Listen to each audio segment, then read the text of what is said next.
आहे शिवाजी महाराज आणि मराठे. आणि औरंगजेब एवढा धर्मांध होता की त्याला नुसता मुसलमान असणे सुद्धा पुरेसे नव्हतं. तो होता सुन्नी, म्हणून तो शियांचाही द्वेष करत होता. दक्षिणेमधल्या बिजापूरची आदिलशाही आणि गोवळकोंड्याची कुतुबशाही या राजवटी मुसलमानीच होत्या, पण ते शिया मुस्लिम होते. म्हणून औरंगजेबाने त्यांना पण खतम केलं. पण शिवाजी महाराज स्वतः असेपर्यंत काय औरंगजेबाने महाराष्ट्रावर येण्याचा धोका पत्करला नाही.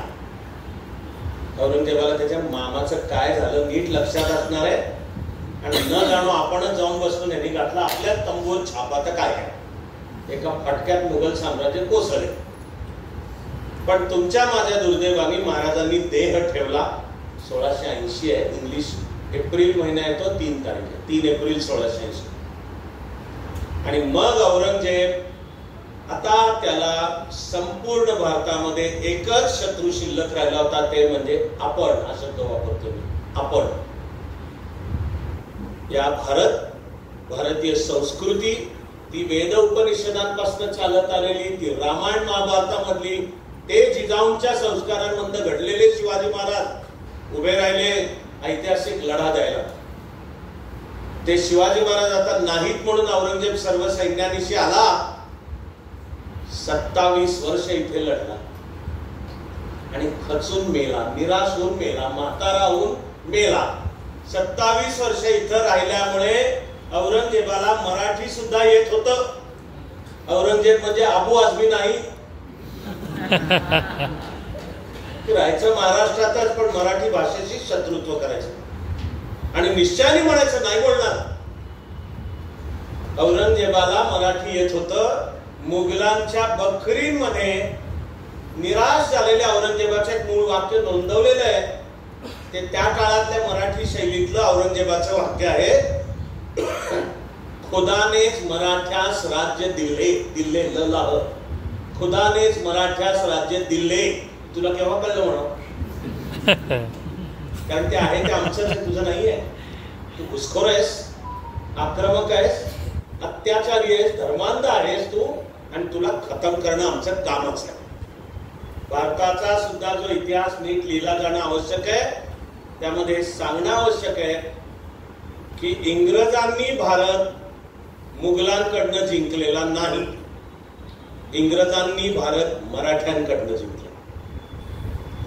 आणि मुघलांना इंग्रजांनी नाही हरवलेलं, मुघलांना मराठ्यांनी खतम केलंय. आणि 150 वर्ष या महाराष्ट्राची तलवार तडपली अटकेपासून कटक पर्यंत. आणि एवढा अटकेपार काय होतो, एक पटकन संदर्भ थोडक्यातच सांगतो. अटकेपार आणि त्यावर भगवनिशाण फडकवलं. हे मराठ्यांचं सैन्य तिथे पोहोचलं. त्याचा सेनापती होता रघुनाथराव पेशवा. हे वर्ष 1757.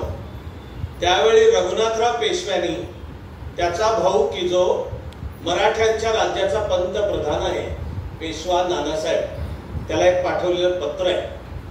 नीट ऐकून ठेवा. तर रघुनाथराव पेशवा अटकेच्या किल्ल्यावर भगवनिशाण फडकवल्यावर सांगतोय, नीट ऐका. त्या पत्रातलं वाक्य आहे, थोरल्या आबासाहेबांनी सांगितलेले काम आपण जवळजवळ पूर्ण करीत आणले आहे. थोरले आबासाहेब म्हणजे शिवाजी महाराज. आणि लढताना मराठ्यांना पूर्ण भान होतं की आपण कशा करता लढतोय. आता एवढं काय महत्व आहे, तर शिवाजी महाराजांची शिकवण होती की या देशाच्या शत्रूला तो जिथून येतो तिथे जाऊन ठोकायचा आहे. आणि संपूर्ण भारतवर्ष पुन्हा या अन्यायी, अत्याचारी, धर्मांध राजवटीमधून मुक्त करून न्याय, नीती आणि धर्म. हा धर्म म्हणजे संकुचित अर्थाने नाहीये. धर्म शब्दाला भारतीय विचारात संकुचित अर्थ नाहीच आहे.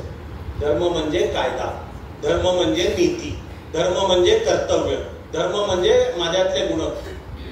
महाराजांचं हिंदवी स्वराज्य म्हणजे असं न्याय, नीती, धर्माचं राज्य. ती प्रेरणा घेऊन मराठे गेले. अटकेपार त्याला काय महत्व आहे, तर या भारतावर गेली 1000 वर्ष आक्रमण आली खैबर खिंडीतून. खैबर खिंडीतून भारताकडे उतरलं की सिंधू नदीच्या काठावरचं पहिलं ठाणं म्हणजे अटक. म्हणून ती प्रेरणा घेऊन मराठे तिथपर्यंत पोहोचले, भगवन ईशान फडकवलं आणि तो रिपोर्ट पाठवताना रघुनाथराव पेशवा काय म्हणतोय, थोरल्या आबासाहेबांनी सांगितलेले काम आपण पूर्ण करीत आणले आहे. पुढचे वाक्य नीट आहे का? आता आपण परवानगी द्याल तर काबूल कंदाहारवर पण भगवन ईशान फडकवू, असं त्या पत्रातलं वाक्य. मुघलांना महाराष्ट्राने मराठ्यांनी खतम केलं. तर बऱ्याच वर्षांपूर्वी, मी त्यावेळी आधी IAS व्हायच्या आधी कार्यकर्ता म्हणून वावरत होतो, तर आम्ही अनेक कार्यकर्ते एकेवेळी खुलताबादला जे औरंगजेबाचं थडग आहे तिथं आम्ही गेलो आणि असे ते मध्ये थडगत त्याच्या भोवती आम्ही असे उभे होतो आणि आमच्याकडे एक कार्यकर्ता एकदम तिरीमिरीत येऊन त्यांनी आरडाओरडा करायला सुरुवात केली. तिथेच मधल्या खुल्या गाळतोय मी, पण त्यांनी आरडाओरडा करतानाचा मुद्दा होता, कशाला ठेवलंय हे, टाका काढून, उकडून टाका, कशाला ठेवलंय त्याचे इथे, उकडून टाका. तर मी त्याचा तो सगळा आरडाओरडा ऐकला. मी त्याला म्हटलं, एक मिनिट थांब, राहू दे, कारण उद्या जगाला कळू द्या की औरंगजेबाला महाराष्ट्राने इथेच गाडला.